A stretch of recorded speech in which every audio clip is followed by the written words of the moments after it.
আউযুবিল্লাহি মিনাশ শাইতানির রাজিম। বিসমিল্লাহির রহমানির রহিম। আলহামদুলিল্লাহি রাব্বিল আলামিন। আল্লাহুম্মা সাল্লি ওয়া সাল্লিম আলা নাবিয়িনা মুহাম্মদ। আসসালামু আলাইকুম ওয়া রাহমাতুল্লাহি ওয়া বারাকাতুহু। কোরআনের পাতায় পাতায় আয়োজনে আপনাদের সবাইকে আজকে স্বাগতম। আলহামদুলিল্লাহ, আমরা সূরা বাকারার আলোচনা করছি। সূরা বাকারার আজকে আমরা আ ৬ নম্বর পেজ নিয়ে আলোচনা করব। কোরআনের ৭ নম্বর পেজ ৩৮ নম্বর আয়াত থেকে ইনশাআল্লাহ আমাদের আলোচনা শুরু হবে। এর আগে আমরা যদি একটু খেয়াল করি, মনে করার চেষ্টা করি, ঠিক আগের পেজে আল্লাহ সুবহানাহু ওয়া তাআলা আমাদেরকে কোরআন মজিদের ১ম গল্প শুনিয়েছেন। কোরআন মজিদে যখন কোনো গল্প বলা হয়, নবীদের কাহিনী বলা হয়, এটা শুধুমাত্র গল্প শোনানোর জন্য আল্লাহ সুবহানাহু ওয়া তাআলা বলেন না। এই কথাগুলো আল্লাহ সুবহানাহু ওয়া তাআলা বলেন যেন আমরা এখান থেকে শিক্ষা নিতে পারি। এবং ১ম গল্পটাই হচ্ছে মানবজাতির শুরুর যে গল্প, সেই গল্প দিয়ে আল্লাহ সুবহানাহু ওয়া তাআলা শুরু করেছেন যে মানুষ সৃষ্টির আগে ফেরেশতাদের সাথে আল্লাহ সুবহানাহু ওয়া তাআলার কি কথা হয়েছিল। সেখানে আমরা দেখেছি যে ফেরেশতারা সন্দেহ পোষণ করেছিল, তারা দ্বিধাগ্রস্ত ছিল যে মানুষ পৃথিবীতে এসে ফাসাদ সৃষ্টি করবে কিনা।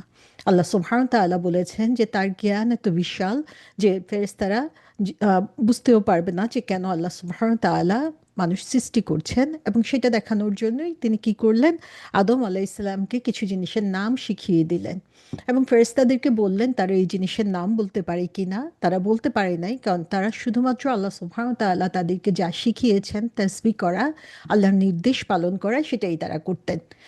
আদম আলাইহিসসালাম আল্লাহ রাব্বুল আলামিনের নির্দেশে সমস্ত জিনিসের নাম বলতে পারলেন এবং তার সেই শ্রেষ্ঠত্বের কারণে, তার সেই জ্ঞানের শ্রেষ্ঠত্বের কারণে আল্লাহ সুবহানাহু ওয়া তাআলা ফেরেশতাদেরকে বললেন তাকে সিজদা করার জন্য। সবাই সিজদা করলো। আল্লাহ সুবহানাহু ওয়া তাআলার নির্দেশ দেওয়া মাত্র শুধু একজন সেই নির্দেশ পালন থেকে নিজেকে বিরত রাখলো এবং সে একজন হচ্ছে ইবলিস, যে ছিল জিনদের অন্তর্ভুক্ত, কিন্তু ইবাদতের কারণে ফেরেশতাদের কাতারে চলে এসেছিল। কিন্তু তার এই বছরের পর বছরের ইবাদত যখন পরীক্ষার সময় হলো, সে পরীক্ষায় যেয়ে সে ফেল করলো যে ইবাদত শুধুমাত্র বাহ্যিক কোনো ব্যাপার না। ইবাদত হচ্ছে সম্পূর্ণভাবে নিজেকে আল্লাহ সুবহানাহু ওয়া তাআলার কাছে সমর্পণ করা, তার যে কোনো নির্দেশকে কোনো ধরনের প্রশ্ন ছাড়া, দ্বিধা ছাড়া মেনে নেওয়াটাই হচ্ছে ইবাদত। এবং সেই পরীক্ষায় যেয়ে ইবলিস ফেল করলো এবং তারপরে আল্লাহ সুবহানাহু ওয়া তাআলা কি করলেন, তাদেরকে আহ,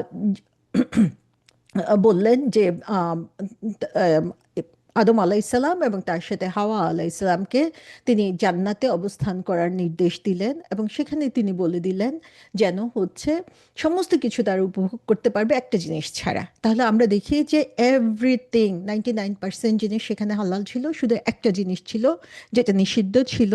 কিন্তু শয়তান তার অসওয়াসা দিয়ে এমনভাবে প্ররোচিত করলো যে শেষ পর্যন্ত তারা সেটা করতেও বাধ্য হলো। এবং তারপরেই দেখা গেল যে আল্লাহ সুবহানাহু ওয়া তাআলা তাদেরকে যখন জিজ্ঞাসা করলেন যে কেন এই কাজ তারা করলো, এই কাজটা একদম সুস্পষ্টভাবে নিষিদ্ধ করে দেওয়ার পরও দেখা গেল যে আদম আলাইসাল্লাম নিজের ভুল বুঝতে পারলেন এবং আল্লাহ সুবহানাহু ওয়া তাআলা যেভাবে তাকে শিখিয়ে দিয়েছিলেন সেইভাবে তিনি তার কাছে ক্ষমা চাইলেন। রব্বানা জলামনা আনফুসানা ওয়া ইল্লাম তাগফির লানা ওয়ারহামনা। সো এই যে দোয়াটা আল্লাহ সুবহানাহু ওয়া তাআলা শিখিয়ে দিলেন, আদম আলাইহিসসালাম নিজের ভুল বুঝতে পারলেন এবং ভুল বুঝে তিনি আল্লাহর আরো প্রিয় বান্দাতে পরিণত হলেন। তাহলে এখানে আমরা ডিফারেন্সটা দেখতে পাচ্ছি যে আহ, ইবলিস ভুল করলো কিন্তু নিজের ভুল স্বীকার না করে অহংকার করে সে বিরত থাকলো এবং চ্যালেঞ্জ ছুড়ে মারলো যে মানুষকে সে অসওয়াসা দিয়ে ভুল পথে নিয়ে যাবে। অন্যদিকে আদম আলাইসাল্লামও ভুল করলেন, কিন্তু সাথে সাথে তিনি তার ভুল বুঝতে পেরে আল্লাহর কাছে তাওবা করে ফিরে আসলেন এবং আল্লাহর আরো প্রিয় বান্দায় পরিণত হলেন। এরপরে কি হলো সেখানে আমরা দেখি যে আল্লাহ সুবহানাহু ওয়া তাআলা তারপরে আমাদের কাছে পরবর্তী যে ঘটনা, সেই ঘটনাও কিছুটা আমাদেরকে এখানে জানিয়ে দিচ্ছেন। সো এখানে ৩৮ নম্বর আয়াতটা হচ্ছে ডিরেক্টলি আগের যে কথাগুলো, সেই কথাগুলোর পরবর্তীতে চলে এসেছে যে ইবলিসের অ্যারোগেন্স বা অহংকারের কারণে, আদম আলাইহিস ইসলামের ভুল এবং তারপরে তওবা করার কারণে তার পরিণাম কি হচ্ছে সেখানে আল্লাহ সুবহানাহু ওয়া তাআলা বলছেন, আউযু বিল্লাহি মিনাশ শাইতানির রাজিম, কুলনা হাবিতু মিনহা জামিয়া, যে আমরা বললাম ইহবিতু। ইহবিতু মানে হচ্ছে তোমরা নিচে নেমে যাও। ইহবিতুটা হচ্ছে প্লুরাল, এখানে বহু বচনে দেওয়া। তোমরা সবাই নিচে নেমে যাও, মিনহা ফ্রম এ, যে আম, এই জান্নাত থেকে, জামিয়ান, জামিয়ান মানে হচ্ছে একসাথে। তাহলে এখানে আমরা দেখি যে আল্লাহ সুবহানাহু ওয়া তাআলা কাকে অ্যাড্রেস করছেন। জামিয়ান বলে তিনি বুঝিয়ে দিচ্ছেন যে এই জামিয়ান বলতে, অল টুগেদার বলতে, এখানে আদম আলাইসাল্লাম আছেন, এখানে হাওয়া আলাইসাল্লাম আছেন, আবার এখানে ইবলিসও আছে। সো এখান থেকে আমরা দেখতে পাচ্ছি যে জান্নাত থেকে যখন বহিষ্কার করা হলো, তখন সবাইকেই একসাথে, এই তিন সৃষ্টিকেই একসাথে বহিষ্কার করা হলো, পৃথিবীতে পাঠিয়ে দেওয়া হলো। তার মানে পৃথিবী হচ্ছে এমন একটা জায়গা যেখানে হচ্ছে বিশ্বাসী এবং কাফের দুটা কোএক্সিস্ট করবে, একসাথে থাকবে। তাদের পরীক্ষা শুরু এই পৃথিবীতে, আল্লাহ সুবহানাহু ওয়া তাআলা সেটা আমাদেরকে এখানে জানিয়ে দিচ্ছেন।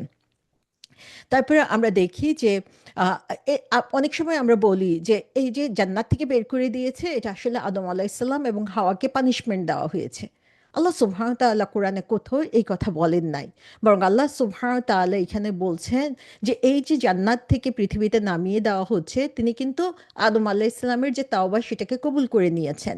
এখন তিনি তার যে মেইন টার্গেট, আমরা জানি প্রথমেই তিনি বলেছিলেন পৃথিবীতে আমি খলিফা সৃষ্টি করতে চাই। এই খলিফা হিসেবে তার যে কাজ, সেই কাজের জন্য তিনি এখন দুনিয়াতে তাকে পাঠিয়ে দিচ্ছেন। এটা পানিশমেন্ট না, বরং এটা ছিল আলটিমেট গোল, যে আদম আলাইসালামকে এখানে পাঠানো হবে। সো এইখানে আমরা দেখি যে এই যে জান্নাত থেকে পৃথিবীতে আসা, এই পৃথিবীতে আসার পরে কি হলো, তাদের বিভিন্ন স্ট্রাগল শুরু হলো, সেখানে তাদের বিভিন্ন কষ্টের মধ্য দিয়ে যেতে হলো, সেখানে তাদের বিভিন্ন ধরনের জিনিস চুজ করতে হলো, যে কোনটা ভালো, কোনটা মন্দ, কোনটা করা উচিত, কোনটা করা উচিত না। এই যে ডিফিকাল্টিস আমাদের জীবনে, আমরা যেই ধরনের চড়াই উতরাইয়ের মধ্যে দিয়ে যাই, এগুলোকে আমরা কখনো পানিশমেন্ট মনে করতে পারি না, বরং এটা হচ্ছে হিউম্যান এক্সপিরিয়েন্স। মানুষ হিসাবে দুনিয়াতে খলিফা হিসাবে আমাদেরকে যে এই পৃথিবীতে পাঠানো হয়েছে, সেই অভিজ্ঞতার জন্ম হচ্ছে এই ঘটনাগুলো দিয়ে। সেটা ভালো হতে পারে, মন্দ হতে পারে, সেটা আমাদের জন্য আমরা খোলা চোখে পজিটিভ দেখতে পারি, নেগেটিভ দেখতে পারি। কিন্তু আল্লাহ সুবহানাহু ওয়া তাআলা দুনিয়াতে আমাদেরকে পাঠিয়েছেন খিলাফতের দায়িত্ব পালন করতে, এবং এই খিলাফতের পথে চলতে গেলে এই চড়াই উতরাই আমাদেরকে পার হতেই হবে। আল্লাহ কি আমাদেরকে খালি হাতে এখানে পাঠিয়ে দিয়েছেন যে আমরা এই চড়াই উতরাই পার হব? এই দুনিয়ার ময়দানে আমাদেরকে তিনি ছেড়ে দিয়েছেন কোনো ধরনের পথনির্দেশ ছাড়া? তা কিন্তু না। আল্লাহ সুবহানাহু ওয়া তাআলা এখানে বলছেন, ফা ইম্মা ইয়াতিয়ান্নাকুম মিন্নি হুদান, যে অতঃপর যদি তোমাদের নিকট আমার পক্ষ থেকে কোনো হেদায়েত পৌঁছে। তার মানে কি, আল্লাহ সুবহানাহু ওয়া তাআলা আমাদেরকে এই পৃথিবীতে খালি হাতে পাঠিয়ে দেন নাই, তিনি আমাদের জন্য হেদায়েত পাঠাবেন এখানে। ফা ইম্মা দিয়ে যে কথাটা বোঝানো হয় আরবিকে, এই ইম্মা শব্দটা দিয়ে, যে এই যে হুদান বা গাইডেন্স বা পথ নির্দেশিকার কথা বলা হচ্ছে, ইট উইল ডেফিনেটলি কাম। প্রশ্ন হচ্ছে যে এই গাইডেন্স আসার পরে মানুষ কিভাবে রেসপন্ড করবে। আমাদের রেসপন্সের উপরে ডিপেন্ড করবে আমরা আদম আলাইহিস সালামের পথ ফলো করছি নাকি আমরা ইবলিসের পথ ফলো করছি। সো এখানে আমরা দেখি যে ঠিক আমরা যখন সূরা বাকারা পড়া শুরু করেছিলাম, আমরা কি পড়েছিলাম? যালিকাল কিতাবু লা রাইবা ফি হুদাল লিল মুত্তাকিন, যে গাইডেন্স হচ্ছে মোত্তাকিদের জন্য। যখন আমরা সূরা ফাতিহা পড়েছি, সেখানে আমরা কি পড়েছি? ইহদিনা সিরাতাল মুস্তাকিম, যে আমাদেরকে সিরাতুল মুস্তাকিমের পথে গাইড করুন। আমরা দোয়া করেছি, আল্লাহ সুবহানাহু ওয়া তাআলা বলেছেন মুত্তাকিদের জন্য এখানে যে গাইডেন্স আছে এই ব্যাপারে কোনো সন্দেহ নাই।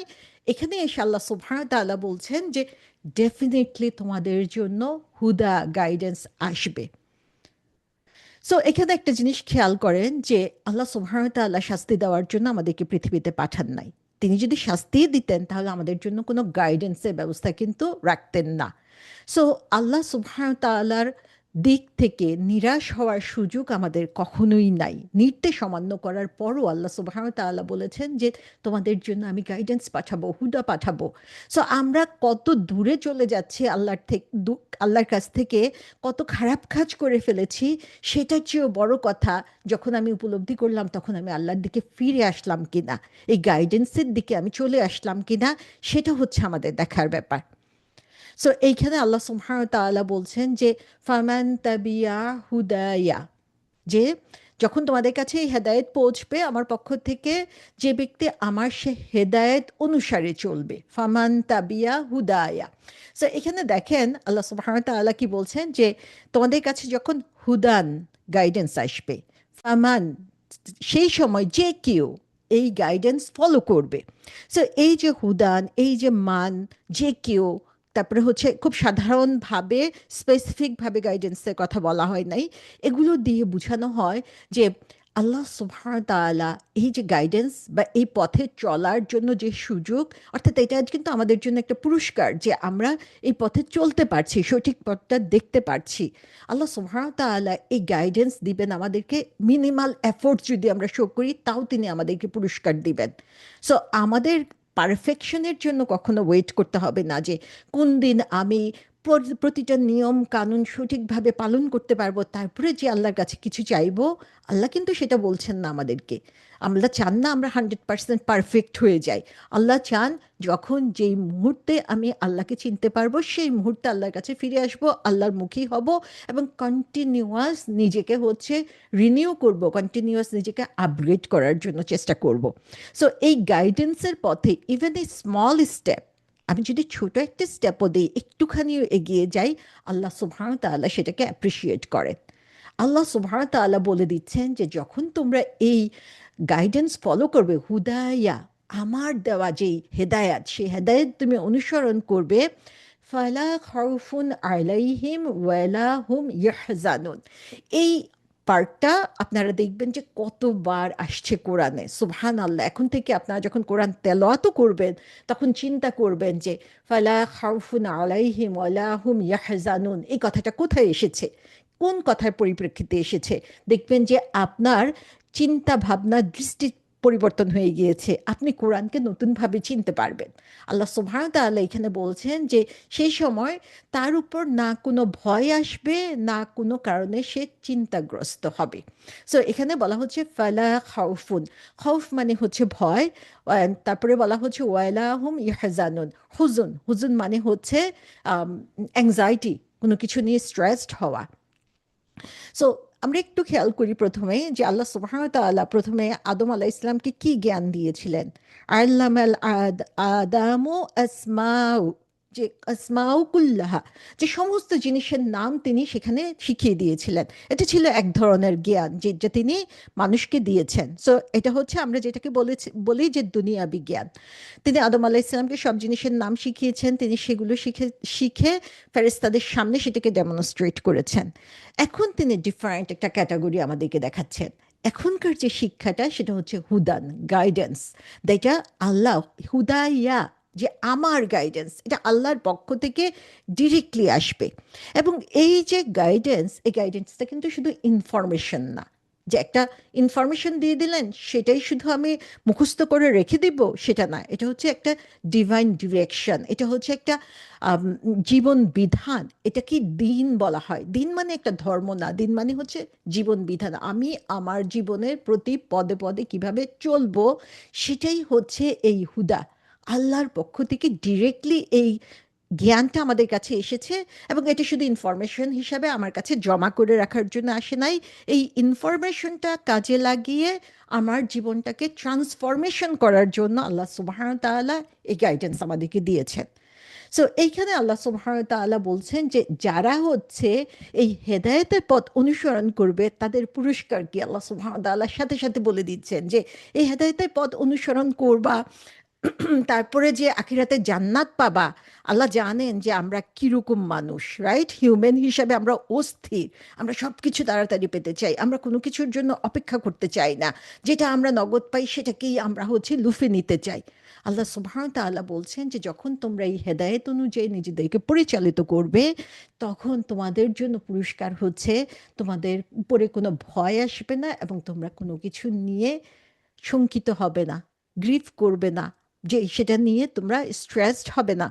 সো এইখানে আমরা দেখি যে আল্লাহ সুবহানাহু ওয়া তাআলা দুইটা কোয়ালিটির কথা এখানে বলেছেন যারা এই গাইডেন্স অনুসরণ করবে। আল্লাহ সুবহানাহু ওয়া তাআলা এর আগে বলেছেন যে যারা মুত্তাকি, তাকওয়া, তাদের যে ক্যারেক্টার, সেখানে তিনি বলেছেন যে তারা কি করে, তারা নিজেদেরকে রক্ষা করে এবং যে কারণে তারা হচ্ছে সফল কাম হয়। এখানে এসে তিনি আবার দুইটা কোয়ালিটির কথা এখানে বলছেন মুত্তাকির, যে তারা আহ, তারা হচ্ছে খাউফও হবে না, তাদের তাদের হুজুনও হবে না। এবং ইন্টারেস্টিং, আমরা কোরআন যত ডিপলি বুঝবো দেখবেন যে কোরআনের মধ্য থেকে পার্লস, মণি মুক্তা সব চলে আসছে, যে যত চিন্তা করবেন তত আরো গভীরে যেতে ইচ্ছা করবে। যে এখানে খাউফ শব্দটা বলা হয়েছে, যারা একটু গ্রামার বুঝেন তাদের জন্য, যে খাউফ শব্দটা হচ্ছে নাউন, হ্যাঁ, বিশেষ্য কোনো জিনিসের নাম। আর নাউন হচ্ছে কি, নাউন হচ্ছে কোনো জিনিসের নাম যেটা সেটা সবসময় অবস্থান করছে। ভার্ভ যেটা, সেটা হচ্ছে আমরা জানি কি, একটা সময় আমি এখন আছি, এটা আমার বর্তমান, যেটা চলে গিয়েছে এটা অতীত, যেটা আসবে ভবিষ্যৎ। কিন্তু ভার্ভ যেটা, ক্রিয়া হচ্ছে এক জায়গায় থাকে না, এটা চলমান, চেঞ্জ হচ্ছে। সো যখন আল্লাহ সুবহানাহু ওয়া তাআলা বলছেন যে খাউফের কথা, ভয়ের কথা, তখন তিনি এটাকে নাউন হিসেবে বলছেন।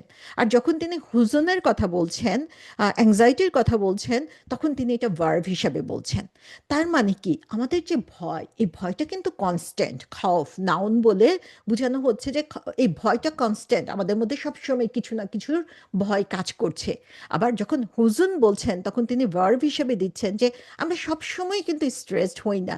কোনো একটা ট্রিগারে, কোনো একটা কারণ যখন ঘটে, তখন আমরা সেটা নিয়ে গ্রিফ করি, সেটা নিয়ে আমরা চিন্তিত হয়ে পড়ি, এটা একটা টেম্পোরারি সিচুয়েশন। সুবহানাল্লাহ, কিভাবে দুইটা জিনিসকে দেখেন আলাদা করে আমাদের চোখের সামনে দেখিয়ে দিয়েছেন। আল্লাহ বলছেন ফালা খাউফুন আলাইহিম। আলা মানে কি, আলা মানে কোনো কিছুর উপরে, আপন। সো আলাইহিম, তার উপরে, যে তার উপরে কোনো ভয় আসবে না। তাহলে ভয়টা কিসের? ভয়টা হচ্ছে এক্সটার্নালি যে জিনিসগুলো মানুষকে বিপদের মধ্যে ফেলে, সেই জিনিসটাকে মানুষ ভয় পায়। তা আল্লাহ সুবহানাহু ওয়া তাআলা বলছেন যে বাইরে থেকে তার উপরে কোনো জিনিস ক্ষতি করবে, সেই ভয় তার মধ্যে থাকবে না। আবার হুজুন জিনিসটা কি? হুজুন জিনিসটা হচ্ছে মনের ভিতর থেকে আসে, এটা হচ্ছে একটা ইন্টারনাল প্রেশার। আল্লাহ সুবহানাহু ওয়া তাআলা এখানে দুইটা জিনিসকে অ্যাড্রেস করছেন। একদিকে হচ্ছে বাইরে থেকে কোনো জিনিস থেকে বিপদ আসার ভয় থাকবে না, আরেকটা হচ্ছে ভিতর থেকে তার মনের মধ্যে যে ভয়, তার মনের মধ্যে যে স্ট্রেস, তার যে অ্যাংজাইটি, সেই জিনিসটা তার মধ্যে থাকবে না। আল্লাহ সুবহানাহু ওয়া তাআলা প্রথমে কি বলেছেন? প্রথমে ভয়ের কথা উল্লেখ করেছেন, তারপরে তিনি হচ্ছে হুজুন, গ্রিফের কথা উল্লেখ করেছেন। প্রত্যেকটা জিনিস আমাদের জন্য ইম্পর্ট্যান্ট, আমরা যদি একটু ফোকাস করি। মানুষ আসলে কোন জিনিসের ভয় করে? ভয় করে হচ্ছে ভবিষ্যতে, যে আমার যে জিনিসটা চলে গিয়েছে, এটা আমি আর পরিবর্তন করতে পারছি না। এখন যেটা, যেখানে ভবিষ্যতে যেটা আসবে, সেটা নিয়ে আমার চিন্তা ভাবনা, যে কালকে কি হবে, আমার পরীক্ষায় আমি পাশ করব কিনা, চাকরিতে আমার প্রমোশনটা হবে কিনা, তারপরে হচ্ছে বাড়ি গাড়ি হবে কিনা, ভবিষ্যৎ নিয়ে আমাদের একটা ভয় থাকে, চিন্তা থাকে, যে কিভাবে আমি এই ভবিষ্যৎটাকে আরো সুন্দর করব। কিন্তু মূলত আমি আছি বর্তমানের মধ্যে। তো মানুষ যখন ভবিষ্যৎ নিয়ে ভয়ে থাকে, তখনই দেখা যায় যে ভবিষ্যতে কোন ক্ষতির মধ্যে সে পড়ে যায়।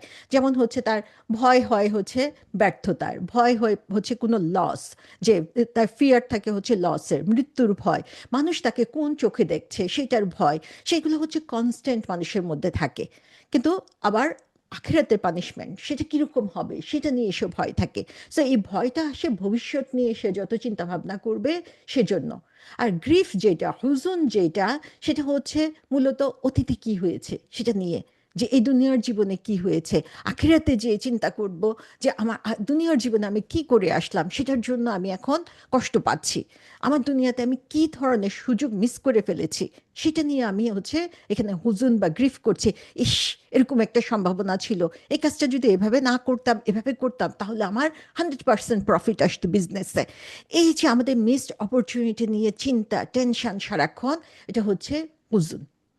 সো এখানে আমরা দেখি যে যারা হচ্ছে হুদা, অর্থাৎ গাইডেন্স ফলো করবে, আল্লাহর পথ নির্দেশ ফলো করবে, তাদের জন্য আল্লাহ সুবহানাহু ওয়া তাআলা বলছেন এই ভবিষ্যৎ নিয়ে ভয় তাদের থাকবে না, আর অতীত নিয়ে দুশ্চিন্তাও তার থাকবে না।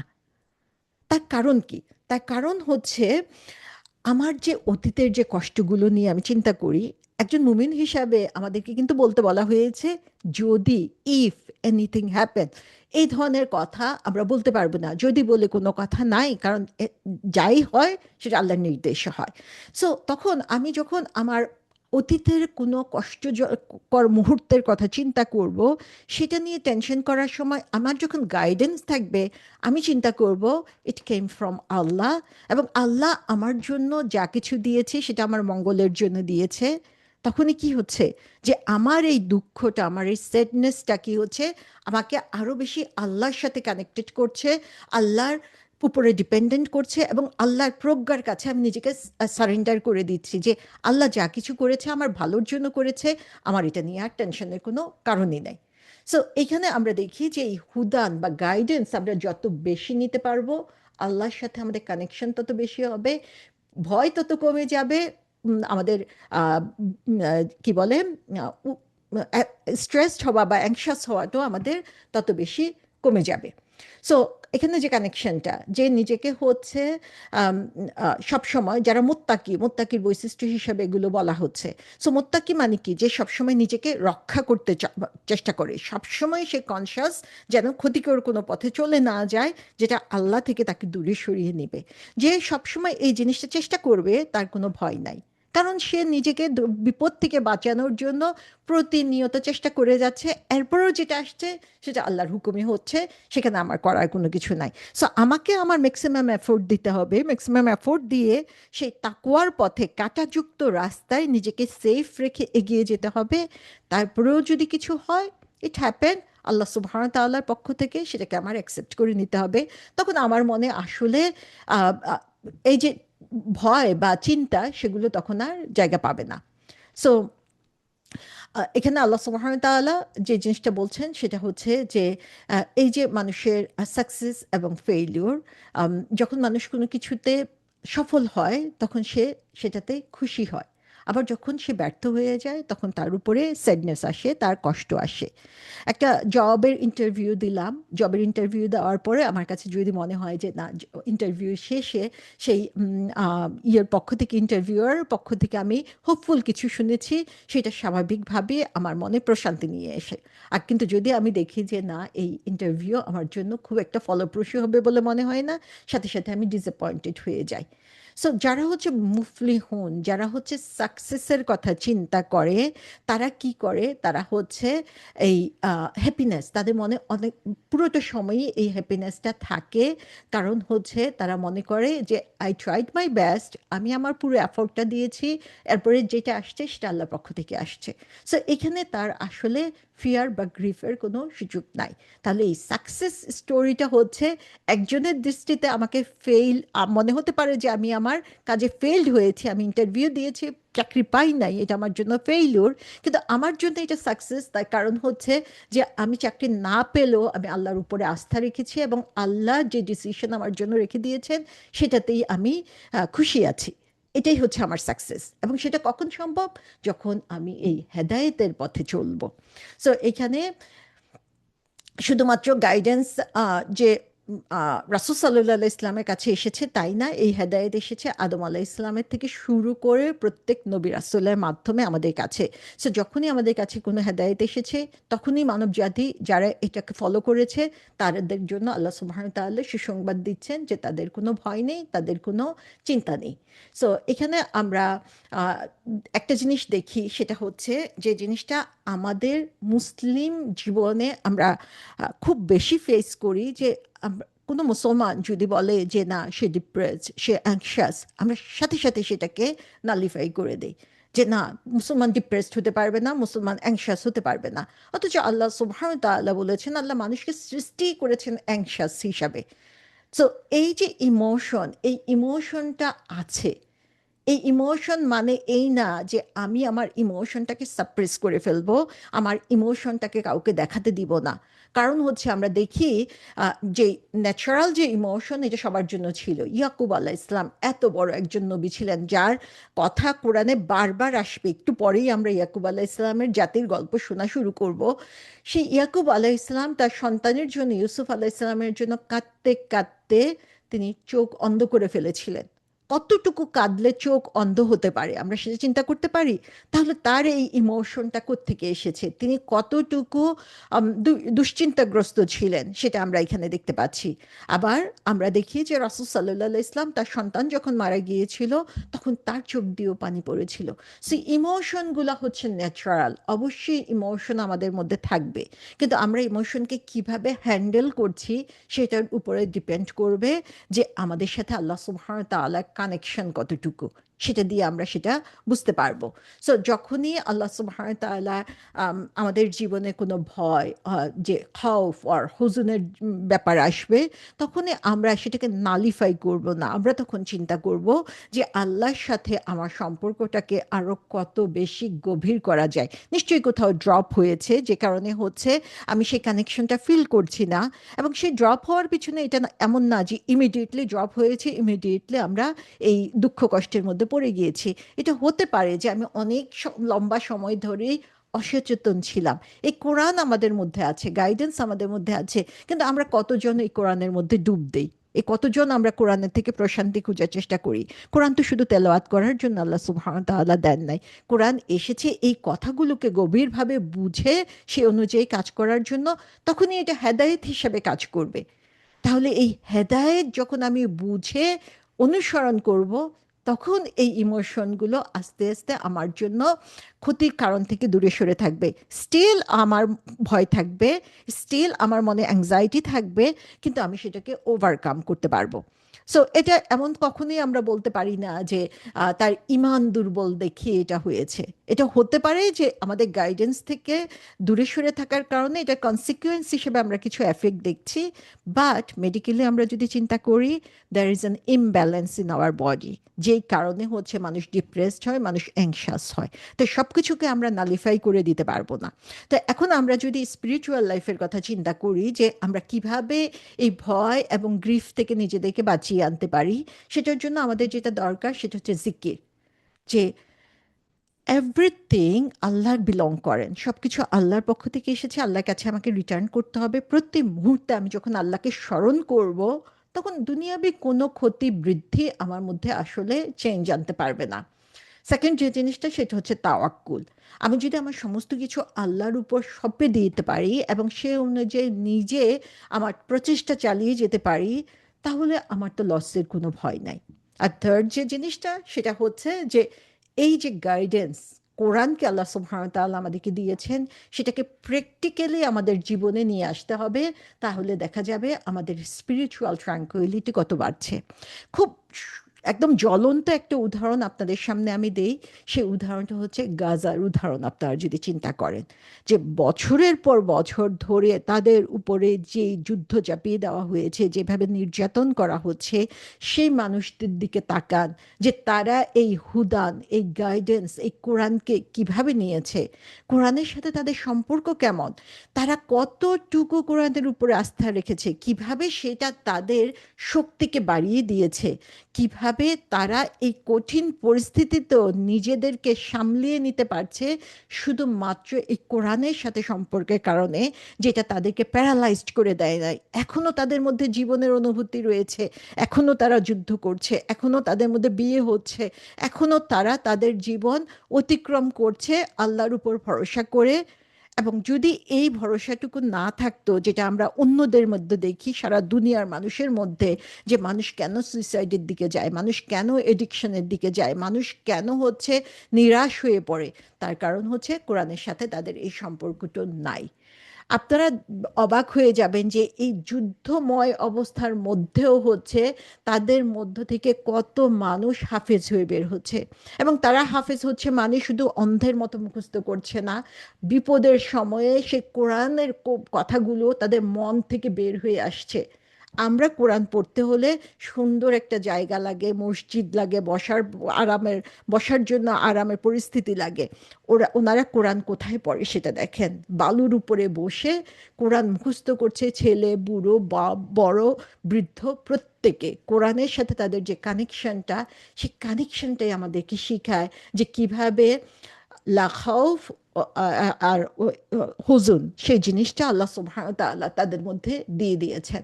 সো কোরআন হচ্ছে আমাদের জন্য ইমোশনাল এবং স্পিরিচুয়াল থেরাপি। এর মানে এই না যে কোরআন আমাদের জীবন থেকে ডিফিকাল্ট যে সিচুয়েশনগুলো সেগুলো দূর করে দিবে। তাদের জীবন থেকে যুদ্ধ কিন্তু দূর হয় নাই, মাথার উপরে তাদের কোনো ছাদ নাই, খাবার জন্য তারা ঘাস খাচ্ছে, সে ঘাসও তারা পাচ্ছে না খাবারের জন্য। তাদের ডিফিকাল্ট সার্কামস্টেন্স কিন্তু চলে যায় নাই, কিন্তু সেই পরিস্থিতিতেও দেখেন আল্লাহর উপরে তারা কতটুকু ভরসা করেছে। তাদেরকে এই কোরআনের সাথে তাদের যে কানেকশন, এই হুদার সাথে তাদের যে কানেকশন, সেই কানেকশনটা হচ্ছে তারা এক্সপিরিয়েন্স করছে, সেটাকে তারা প্রসেস করছে, সেটা তাদেরকে পরিবর্তিত করে দিচ্ছে আমাদের চোখের সামনে, অথচ আমাদের মধ্যে কোনো পরিবর্তন আসছে না। আমাদের সাইকোলজিক্যালি আমাদের যে সমৃদ্ধি সেটা আসে এই হুদার সাথে, যত কানেকশন আসবে সে কানেকশনের মাধ্যমে। এই দুনিয়াটা থেকে আমরা জান্নাতের স্বাদ পেতে পারি আমাদের মনের প্রশান্তির মাধ্যমে, এবং সে মনের প্রশান্তি আসতে পারে যত বেশি আমি এই কোরআনের সাথে নিজেকে অ্যাটাচ করব, তত বেশি আমি এই প্রশান্তি পাবো। আবারও বলছি, কোরআনের সাথে অ্যাটাচ করা মানে চোখ বন্ধ করে কোরআন পড়ে যাওয়া না। কোরআনের সাথে অ্যাটাচ হওয়া মানে কোরআনের কথাগুলো দিয়ে, এই হুদা দিয়ে, এই গাইডেন্স দিয়ে, এই পথ নির্দেশ দিয়ে নিজের জীবনকে ট্রান্সফর্ম করা। আর ভয় সবসময় নেগেটিভ কিছু না। আল্লাহ সুবহানাহু ওয়া তাআলা আমাদেরকে বলেছেন আল্লাহকে ভয় করো, আখিরাতকে ভয় করো। যখন আমরা ভয়কে পজিটিভলি নিয়ে আসব, চিন্তা করব যে সমস্ত কিছু আল্লাহর কন্ট্রোলের মধ্যে, তখনই দেখা যাবে যে আমাদের ঈমান আগের চেয়ে আরো কত বেশি সতেজ হয়েছে। তারপরে আল্লাহ সুবহানাহু ওয়া তাআলা বলছেন যে ওয়াল্লাযীনা কাফারু ওয়া কাযযাবু বিআয়াতিনা। সো ফার্স্টে আল্লাহ সুবহানাহু ওয়া তাআলা বলছেন যে তোমাদের জন্য হেদায়েত পাঠানো হবে, দুনিয়াতে তোমাদেরকে পাঠানো হলো, যারা এই হেদায়েতের পথে টিকে থাকবে তাদের কোনো ভয় নাই, তাদের কোনো দুশ্চিন্তা নাই। তারপরে ঠিক অপোজিট সাইডটা সুবহান তাআলা আমাদেরকে দেখাচ্ছেন, কিন্তু যারা কাফের এবং যারা হচ্ছে আমার আয়াত সমূহকে অস্বীকার করবে। তাহলে দেখেন মুদ্রার উল্টা পিঠের মধ্যে কি আছে? উল্টা পিঠের মধ্যে আছে হচ্ছে সেই সমস্ত লোক যারা হচ্ছে কুফরি করছে, অবিশ্বাস করছে, এবং আল্লাহ সুবহানাহু তাআলার পক্ষ থেকে আসা যে সাইনগুলো, আয়াত, নিদর্শনগুলো, সেগুলোকে মিথ্যা করার জন্য, মিথ্যা প্রতিপন্ন করার জন্য চেষ্টা করছে। সো আমরা এর আগে দেখেছি কি, যে ঠিক সূরা বাকারার দ্বিতীয় পেজের মধ্যে ইন্নাল্লাযীনা কাফারু সাওয়াউন আলাইহিম, যে সেই নিশ্চয়ই যারা হচ্ছে কাফের, আল্লাহ সুবহানাহু ওয়া তাআলা তাদের হৃদয়টাকে সিল মেরে দিয়েছেন, তাদের হেদায়েত পাওয়ার রাস্তা বন্ধ হয়ে গিয়েছে। সো যারা হচ্ছে এই হেদায়েত আসার পরেও অবিশ্বাস করেছে, তাদের হৃদয়টা বন্ধ হয়ে গিয়েছে, এবং তাদের জন্য আল্লাহ সুবহানাহু ওয়া তাআলা বলছেন উলাইকা আসহাবুন নারি হুম ফিহা খালিদুন। তারাই হচ্ছে সেই জাহান্নামের অধিবাসী, এবং সেখানেই তারা চিরকাল থাকবে। তাহলে এই যে বিপরীত দল, তাদের বৈশিষ্ট্য কি এখানে? তাদের বৈশিষ্ট্য হচ্ছে তারা কাফের, তারা অবিশ্বাস করেছে, অ্যাক্টিভ রিজেকশন, এবং তারা সত্যকে মিথ্যা, সত্য যেটা সেটাকে মিথ্যা প্রতিপন্ন করেছে। সো এখানেই আমাদেরকে এখন চিন্তা করতে হবে, সামহাও আমি তাদের মধ্যে পড়ে যাচ্ছি কিনা। আমি কি কোরআনের কোনো কথাকে অস্বীকার করছি? আমি কি কোরআনের কোনো কথাকে মিথ্যা প্রমাণ করার জন্য চেষ্টা চালিয়ে যাচ্ছি? অবশ্যই সরাসরি আমরা কেউ এখানে এই চেষ্টা করি না, কিন্তু আমার কাজের মধ্যে, কথার মধ্যে সেগুলো কি প্রকাশ পাচ্ছে সেটা আমাদেরকে দেখতে হবে। আর যখন এটা হবে তখন তাদের অবস্থা কি হবে? উলাইকা আসহাবুন নার। আসহাব, আসাব মানে হচ্ছে সঙ্গী, যারা হচ্ছে কারো সাথে হচ্ছে অনেক ক্লোজলি অ্যাটাচ, একসাথে চলে, একই গ্রুপের মানুষ। আল্লাহ সুবহানাহু ওয়া তাআলা বলছেন এরা হচ্ছে জাহান্নামের গ্রুপ হবে। তো এইখানে আমরা দেখি যে যারা হচ্ছে কুফরি করে, যারা হচ্ছে আল্লাহর কথাগুলোকে অস্বীকার করে, তাদের নিজস্ব একটা কমিউনিটি রয়েছে, এবং জাহান্নামের দিন তারা একসাথে সেখানে উঠবে। আল্লাহ সুবহানাহু ওয়া তাআলা আমাদেরকে রক্ষা করুন যেন সেই গ্রুপের মধ্যে আমরা পড়ে না যাই। সো এখানে আদম আলাইসাল্লাম এবং ইবলিসকে, ইবলিসের যে স্টোরিটা, সেখানে আল্লাহ সুবহানাহু ওয়া তাআলা বলে দিয়েছেন যে আম, না যারা হচ্ছে এই গাইডেন্স ফলো করবে তাদের জন্য একটা সেফটির পজিশন আল্লাহ সুবহানাহু ওয়া তাআলা নিরাপত্তার একটা আশ্বাস সেখানে দিচ্ছেন। আর যারা হচ্ছে ভায়োলেট করবে, যারা হচ্ছে এই কথাগুলোকে গাইডেন্সকে অনুসরণ করবে না, তাদের জন্য হচ্ছে শয়তানের মতো তাদের অবস্থান হবে, যে সে শয়তানের সঙ্গী হিসাবে জাহান্নামে থাকবে। এবং এখানে আল্লাহ সুবহানাহু ওয়া তাআলা শুধু আদম আলাহ ইসলামের জন্য এটা বলছেন না, আদম আলাহ ইসলামের মাধ্যমে এটা হচ্ছে আমাদের সোসাইটিতে, দুনিয়ার বুকে এটা চলে এসেছে। সো আদম সন্তান যারা রয়েছে তাদের জন্য আল্লাহ সুবহানাহু ওয়া তাআলা বলে দিচ্ছেন যে তোমাদের জন্য হচ্ছে এমন একটা জাতি আসবে যাদেরকে গাইডেন্স দেওয়া হবে, বারবার বারবার সেই গাইডেন্স দেওয়া হবে, তোমরা যদি সেটা ফলো করো তাহলে তোমাদের জন্য এই পুরস্কার। আর তোমাদের জন্য যখন এই গাইডেন্স হুদা আসবে, নবী রাসূলরা বারবার তোমাদের জন্য পথনির্দেশ নিয়ে আসবে, সেই সময় যখন তোমরা এটা অনুসরণ করবে না তখন তোমাদের কি অবস্থা হবে।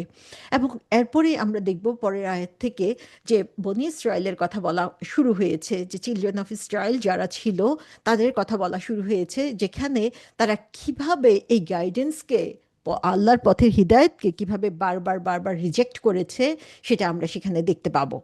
সো এইখানে আমরা দেখি যে আল্লাহ সুবহানাহু ওয়া তাআলা বলে দিচ্ছেন যারা হচ্ছে আম, ইমানের কথা বলে কিন্তু আসলে সত্যিকারভাবে মনের মধ্যে বিশ্বাস করে না, এবং সে কারণে তারা কি করে যে রাসূলকে যেভাবে অনুসরণ করার কথা সেভাবে তারা অনুসরণ করে না, তাদের ব্যাপারটা এখানে চলে আসছে। আল্লাহ সুবহানাহু ওয়া তাআলা বলছেন যে মদিনাতে রাসূল সাল্লাল্লাহু ইসলামের কাছে যখন এই আয়াতগুলো নাজিল হয়েছে, সেখানে মদিনা মুসলমানরা হচ্ছে ডিরেক্টলি ইহুদিদের সাথে তাদের একটা কানেকশন ছিল, ইহুদি ট্রাইব সেখানে ছিল। এবং সেখানে তাদের ব্যাপারে আল্লাহ সুবহানাহু ওয়া তাআলা বলে দিচ্ছেন যে যারা এই মুনাফিকের ভূমিকা নিচ্ছে এবং যারা এই অস্বীকার করার ভূমিকা নিচ্ছে, তাদের জন্য পরীক্ষাটা কি এবং তাদের জন্য পরিণামটা কি হচ্ছে। সো এখানে আমরা দেখি যে প্রত্যেকটা কাজের একটা লাস্টিং কনসিকোয়েন্স রয়েছে। আমরা যে কোনো কাজই করি না কেন তার একটা ফলাফল, দূরবর্তী একটা ফলাফল অবশ্যই থাকবে। সে কারণে আমাদেরকে মোর ফোকাস করতে হবে যে আমার প্রতিটা কাজের ফলাফল কি হচ্ছে সেটা চিন্তা করা। আমি কি অ্যাক্টিভলি অস্বীকার করছি, আমি কি অ্যাক্টিভলি আল্লাহ যে কথাগুলো কোরআনে বলা হয়েছে সেগুলোর বিরোধিতা করছি। সেটা বিরোধিতা আমরা কখন করি? যখন আমরা শর্ট টাইম থিঙ্ক করি, এই যে নগদ পাওয়ার কথা চিন্তা করি, যখন আমরা ইমিডিয়েটলি আমার আত্মাকে পরিতৃপ্ত করতে চাই, তখনই ভুল পথে যাওয়ার সম্ভাবনা থাকে। আমরা যখন এই ইমিডিয়েট গ্রেটিফিকেশন থেকে নিজেকে এক্ষুনি যা মন চাচ্ছে সেটা করা থেকে নিজেকে বিরত রেখে লং টার্ম কনসিকুয়েন্সের কথা চিন্তা করব, তখনই আমরা এই গ্রুপ থেকে নিজেদেরকে দূরে সরিয়ে রাখতে পারবো। সো একজন ইমানদার হিসেবে আমাদের জন্য তাহলে এখানে কি প্রশ্ন আছে আল্লাহ সুবহানাহু ওয়া তাআলার পক্ষ থেকে? আমরা কি আল্লাহ সুবহানাহু ওয়া তাআলার কোনো নিদর্শনকে সুস্পষ্টভাবে প্রত্যাখ্যান করছি? এটা মেজর ডিসবিলিভ হতে হবে, অবিশ্বাস করতে হবে এমন না, বরং আল্লাহ সুবহানাহু ওয়া তাআলা আমাদের মধ্যে যে ফিতরাত দিয়ে দিয়েছেন সেটাকে আমরা যদি ইগনোর করি, যে আমাদের মন থেকে আসছে, আমি মন থেকে জানি এটা ভালো কাজ, কিন্তু আমি ইচ্ছা করে সেটা থেকে দূরে সরে থাকলাম। আমি মন থেকে জানি এই কাজটা করা উচিত না, কিন্তু তারপরে আমি এটা করে ফেললাম। আমার খারাপ কাজগুলো করার পরে আমি কি নিজেকে নিজে জাস্টিফাই করি না, আমার জন্য এটা এক্সেপশনাল, অন্যদের জন্য ঠিক আছে কিন্তু আমার জন্য এক্সেপশনাল, আমার পরিস্থিতিতে এটা করা ঠিক আছে। আমি কি এভাবে আমার সামনে যে ক্লিয়ার গাইডেন্স আছে সেটাকে ডিসমিস করে দিচ্ছি? আমাদের নিজেদেরকে নিজে এই প্রশ্নগুলো করতে হবে, যেন হচ্ছে আমরা এই বনি ইসরায়েলের বনি ইসরায়েল যেভাবে পথভ্রষ্ট হয়েছে সে পথভ্রষ্টতার পথে চলে না যায়। ওয়াল্লাযিনা কাফারু ওয়া কাযযাবু বিআয়াতিনা, এই আয়াতের মধ্যে যেন আমাদের কোনো অবস্থান না থাকে। সূরার 40 নম্বর আয়াত থেকে ইন্টারেস্টিংলি আল্লাহ সুবহানাহু ওয়া তাআলা শুরু করেছেন বনি ইসরায়েলের আলোচনা। সো এখানে 40 থেকে 121 নম্বর আয়াত পর্যন্ত এটা হচ্ছে কোরআনের লংগেস্ট প্যাসেজ, যেখানে আল্লাহ সুবহানাহু ওয়া তাআলা বনী ইসরায়েল নিয়ে আলোচনা করেছেন। এবং এই আলোচনাগুলোর মধ্যে বিভিন্ন উদ্দেশ্য রয়েছে। এখন থেকে আমরা যে আলোচনাটা করব, আমরা ফোকাস করব বনী ইসরায়েলের উপরে, তাদের কি হয়েছে, কিন্তু এই ফোকাসটা কি জন্য? এখানে দুইটা জিনিস আমাদেরকে খেয়াল করতে হবে। একটা হচ্ছে যে রাসূল সাল্লাল্লাহু আলাইহি ইসলামের উপরে মদিনায় যে সময় আয়াতগুলো নাজিল হয়েছিল সেই সময় সেখানকার ইহুদিদের উদ্দেশ্য করে আল্লাহ সুবহানাহু ওয়া তাআলা এই কথাগুলো বলছেন। তার সাথে সাথে আমাদেরকে চিন্তা করতে হবে আজকের পরিস্থিতিতে আমরা কোনোভাবে তাদের সেই পথে চলে যাচ্ছি কিনা, সেই পথ অনুসরণ করছি কিনা, তারা যে ভুলগুলো বারবার করেছে সেই ভুলগুলো আমাদেরকে দিয়ে হয়ে যায় কিনা। কারণ তারা হচ্ছে আল্লাহ সুবহানাহু ওয়া তাআলার পক্ষ থেকে পাওয়া সবচেয়ে বেশি ব্লেসিংস পাওয়া একটা জাতি। যে কারণে আল্লাহ সুবহানাহু ওয়া তাআলা বলছেন এখানে, ইয়া বানি ইসরাইল আযকুরু নি'মাতি আল্লাতী আন'আমতু আলাইকুম। হে বনি ইসরায়েল, উযকুরু, যে তোমরা স্মরণ করো, নিয়ামাতি আল্লাতি, যে আমি তোমাদেরকে যে নিয়ামতগুলো দিয়েছি, আনআমতু আলাইকুম, তোমাদের উপরে আমি যে নিয়ামতগুলো দিয়ে অনুগ্রহ করেছি। ও আউফু বি আহদি উফি বি আহদিকুম, এবং তোমরা পূরণ করো আমার সাথে কৃত ওয়াদা। ওয়া ইয়া ইয়া কি বলে, তোমরা পূরণ করো আমার সাথে ওয়াদা, তাহলে আমি তোমাদের ওয়াদা পূরণ করব। ওয়া ইয়া ইয়া ফারহাবুন, আর ভয় করো আমাকেই। তো এখানে আমরা দেখি আল্লাহ সুবহানাহু ওয়া তাআলা সেই নিয়ামতের কথা স্মরণ করতে বলে দিয়েছেন, এবং বনী ইসরাইলের আলোচনা আমরা যত যাব দেখব যে কি পরিমাণ নিয়ামত তাদেরকে দেওয়া হয়েছিল। সো এই 40 থেকে 121 নম্বর আয়াতে আল্লাহ সুবহানাহু ওয়া তাআলা আমাদেরকে দেখাচ্ছেন যে কোরআন, বনি ইসরায়েলের হিস্ট্রি থেকে আমরা এখান থেকে শিক্ষা নিব কোরআনের মাধ্যমে। সো কোরআন আমাদেরকে তাদের যে ভুলগুলো সেগুলো দেখিয়ে দিচ্ছে। আমরা এখন চিন্তা করব সেই ভুলগুলো যাতে রিপিট না হয় আমাদের মধ্যে। সেকেন্ডলি হচ্ছে আল্লাহ সুবহানাহু ওয়া তাআলা ডিরেক্টলি সেখানকার ইহুদি কমিউনিটিকে অ্যাড্রেস করে এই কথাগুলো বলেছেন, যেন তারা বুঝতে পারে যে তারা কি ধরনের নেগলিজেন্সের মধ্যে, নির্বুদ্ধিতার মধ্যে রয়েছে। থার্ড যেটা, সেটা হচ্ছে মুসলিম উম্মাহ হিসাবে আখিরাত পর্যন্ত আল্লাহ সুবহানাহু ওয়া তাআলা এই আয়াতগুলোর মাধ্যমে আমাদেরকে ওয়ার্নিং এবং লেসন দিয়ে দিয়েছেন। এবং ফোর্থ যেটা, আল্লাহ সুবহানাহু ওয়া তাআলা এখানে দেখিয়ে দিচ্ছেন যে মানব সভ্যতার ইতিহাসে একটা প্যাটার্ন বারবার ফলো করা হচ্ছে। সেখানে আল্লাহ সুবহানাহু ওয়া তাআলা আমাদেরকে দেখিয়ে দিয়েছেন এই মানব সভ্যতার মধ্যে কারা হচ্ছে সফলকাম হয়েছে এবং কারা ব্যর্থ হয়েছে। এই জিনিসগুলো আল্লাহ সুবহানাহু ওয়া তাআলা আমাদেরকে দেখিয়ে দিয়ে আমাদের বিবেককে আসলে এখানে জাগিয়ে তুলছেন, যেন আমরা হচ্ছে এই ব্যর্থ মানব জাতির মধ্যে পড়ে না যাই। কারণ মুসলিম হিসাবে আমাদেরকে তিনি সর্বোত্তম জাতি বলেছেন, মোহাম্মদ সাল্লাল্লাহু আলাইহি ইসলামের উম্মতকে। সেই হায়েস্ট পজিশন যদি আমরা মেনটেন করতে চাই, এই ভুলগুলো থেকে আমাদেরকে শিক্ষা নিতে হবে। সো এখানে আমরা দেখি যে বাকারার প্রথমেই যে জিনিসগুলো আমরা দেখেছি, একদিকে মুত্তাকিদের কথা বলা হয়েছে, তারপরে কাফেরদের কথা বলা হয়েছে, তারপরে হচ্ছে মুনাফিকদের কথা বলা হয়েছে, তারপরে হচ্ছে কোরআনে মানব জাতির ইতিহাস শুরু করে দেওয়া হয়েছে। এখন আল্লাহ সুবহানাহু ওয়া তাআলা আমাদেরকে হিস্টোরিক্যাল এভিডেন্স দিবেন যে এই যে কথাগুলো তিনি বলেছেন সেই কথাগুলো হিস্ট্রিতে কিভাবে রিপিট হয়েছে। সো এখানে বনি ইসরায়েলকে উদ্দেশ্য করে বলা হয়েছে, এবং বনি ইসরায়েলকে সেটা যদি আমরা একটু জানি তাহলে আমাদের পরের আলোচনাগুলো অনেক সহজ হবে। বনি ইসরায়েল হচ্ছে বনি ইসরায়েল, তার মানে হচ্ছে ইসরায়েলের বংশধর। এখন ইসরায়েল কে ছিলেন? ইসরায়েল ছিলেন হচ্ছে ইয়াকুব আলাহ ইসলামের আরেকটা নাম। আমরা সবাই ইয়াকুব আলাহ ইসলামের নাম জানি। ইয়াকুব আলাহ ইসলামকে ইসরায়েল নামেও সম্বোধন করা হতো, এবং সেখান থেকে যে ইয়াকুব আলাহ ইসলামের বংশধররাই হচ্ছে বনি ইসরায়েল। সো এইখানে আল্লাহ সুবহানাহু ওয়া তাআলা এই বনি ইসরায়েলের মধ্যে আমরা দেখি যে অনেক নবী রাসূল তিনি দিয়েছেন, যাদের মাধ্যমে হচ্ছে তিনি আমাদেরকে হেদায়েত করার জন্য চেষ্টা করেছেন। আমরা যদি ইয়াকুব আলাহ ইসলামের দিকে ফিরে যাই, ইয়াকুব আলাহ ইসলামের 12 জন সন্তান ছিলেন, 12 জন ছেলে ছিলেন। ইউসুফ আলাহ ইসলামের কথা আমরা সবাই জানি, এবং ইউসুফ আলাহ ইসলাম ছিলেন একজন সন্তান, এবং তার মাধ্যমে আমরা দেখি যে এই 12টা সন্তানের মাধ্যমে পরবর্তীতে 12টা ট্রাইবাল গ্রুপ সৃষ্টি হয়, এবং 12 সন্তান হচ্ছে 12টা গ্রুপের লিডার ছিলেন। এবং ইউসুফ আলাহ ইসলামের সাথে তার ভাইয়েরা যে কাজ করেছিল, পরবর্তীতে আমরা জানি যে ইউসুফ আলাহ ইসলাম যখন ক্ষমতায় গেলেন সেই সময় তার ভাইরা তার কাছে ফিরে আসলো, তারা তওবা করলো, তারা ক্ষমা চাইলো, এবং তারপর আল্লাহ সুবহানাহু ওয়া তাআলা তাদেরকে ক্ষমা করে দিয়ে তাদেরকে সেই ট্রাইবাল লিডার হিসেবে কবুল করে নিলেন। যে কারণে তখন তারা ইজিপ্টের 12টা গ্রুপের 12 জন লিডার ছিলেন, এই ইয়াকুব আলাহ ইসলামের 12 জন সন্তান। এবং তারা ইউসুফ আলাহ ইসলামের লিডিংয়ে তারা সেখানে আল্লাহর যে বিধান সেই বিধান প্রতিষ্ঠা করার জন্য কাজ করেছিলেন। এবং তারপরে দেখা গিয়েছে যে পরবর্তীতে আস্তে আস্তে তাদের পদস্খলন ঘটলো, এবং পরে ফেরাউনরা এসে ইজিপ্টের ক্ষমতা দখল করলো, এবং ইজিপ্টের ক্ষমতা যখন ফেরাউনরা দখল করলো, সেই সময় ফেরাউনের যে অত্যাচার, সেই অত্যাচারের কথা আমরা জানি। মুসা আল্লাহ ইসলাম কিভাবে আসলো, মুসা আল্লাহ ইসলাম এসে কিভাবে তাদেরকে উদ্ধার করলো, সেটাও আমরা জানি। তাহলে এই বনি ইসরায়েলের গল্প শুরু হয়েছে ইয়াকুব আলাহ ইসলামের সময় থেকে। ইয়াকুব আলাহ ইসলামের বংশধর হিসাবে পরবর্তীতে যত নবী রাসূল এসেছেন, তারা সবাই হচ্ছে এর অন্তর্ভুক্ত। এবং এখানে আমরা দেখি যে এই পরবর্তীতে মুসা আলাহ ইসলাম সহ অনেক নবী রাসূল এসেছেন। মুসা আলাহ ইসলাম, হারুন আলাহ ইসলাম, দাউদ আলাহ ইসলাম, সুলাইমান আলাহ ইসলাম। সো এরকম ভাবে পরবর্তীতে অনেক নবী রাসূল এসেছিলেন, যারা হচ্ছে এই বনি ইসরায়েলের অন্তর্ভুক্ত। এই বনি ইসরায়েলের কাহিনী আমরা যত গভীরভাবে চিন্তা করব, এটা হচ্ছে আমাদের শিকড়, তাই না? যে আমাদের রুট সেখান থেকে চলে এসেছে আদম আলাহ ইসলামের পরে, নূহ আলাহ ইসলামের পরে। তারপরে আমরা দেখি যে এখানে ইয়াকুব আলাহ ইসলামের পরে এখানে এসে বনি ইসরায়েলের কথা বলা হচ্ছে। এবং বনি ইসরায়েলের এই ঘটনা হচ্ছে কোরআনের একটা দীর্ঘতম ঘটনা আসলে।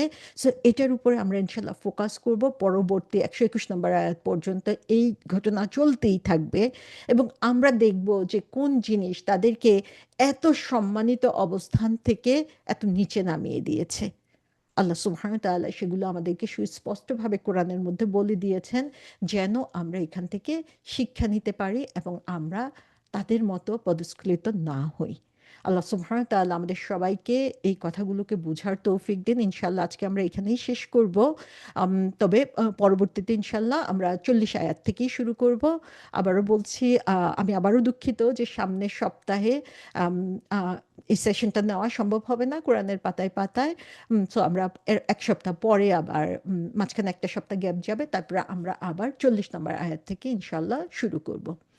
সুবহানাকা আল্লাহুম্মা ওয়া বিহামদিকা নাশহাদু আল্লা ইলাহা ইল্লা আনতা নাস্তাগফিরুকা ওয়া আতুবু ইলাইক। আসসালামু আলাইকুম ওয়া রাহমাতুল্লাহ।